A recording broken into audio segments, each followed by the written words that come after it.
ছাত্রদল যাদের নেতা নির্বাচিত হয়, যে যত বেশি মিথ্যাচার করতে পারবে তার উপরে ভিত্তি করে আমরা দেখতে পাই এই ছাত্রদলের কেন্দ্র থেকে শুরু করে সবাই এত মিথ্যাচারের রাজনীতি শুরু করছে। এই বিএনপি নামক দলটা একটা সময় এদেশের কিছু গঠনমূলক কাজ করেছিল, যেটা শহীদ প্রেসিডেন্ট জিয়াউর রহমানের সময় আমরা দেখেছিলাম। কিন্তু বর্তমান সময়ে এই সংগঠনটা একটা বক্তব্যতা, একটা ডায়েরি সভা গড়ার জন্য কাজ করে যাচ্ছে।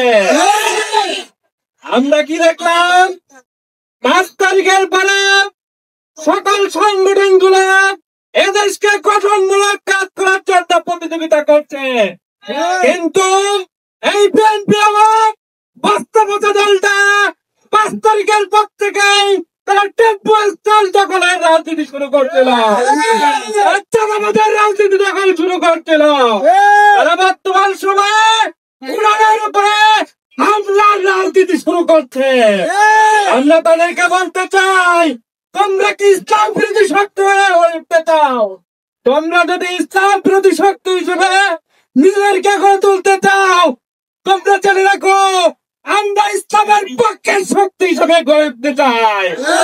তোমরা যখন ইসলামের বিরুদ্ধে দাঁড়াবা, তোমাদের বিরুদ্ধে আমরা ইসলামের পক্ষের শক্তি হিসেবে দাঁড়াবো। তোমরা সাবধান হয়ে যাও, তোমরা সংশোধন হয়ে যাও। তা যদি না হও, ফ্যাসিস্টরা যেমন ইসলাম বিরোধী শক্তি হিসেবে এদেশে আবির্ভূত হয়ে এদেশ থেকে পালাতে বাধ্য হয়েছে, তোমরাও এদেশ থেকে পালাতে বাধ্য হবা। সুতরাং তোমরা সাবধান হয়ে যাও। আর তাদের একটা সংগঠন আছে ছাত্রদল, যাদের নেতা নির্বাচিত হয়, যে যত বেশি মিথ্যাচার করতে পারবে তার উপরে ভিত্তি করে আমরা দেখতে পাই এই ছাত্রদলের কেন্দ্র থেকে শুরু করে সবাই এত মিথ্যাচারের রাজনীতি শুরু করছে। তোমরা যদি নেতা হতে চাও, আমাদের কাছে আসো, তোমাদেরকে আমরা গঠনমূলক নেতা বানাবো।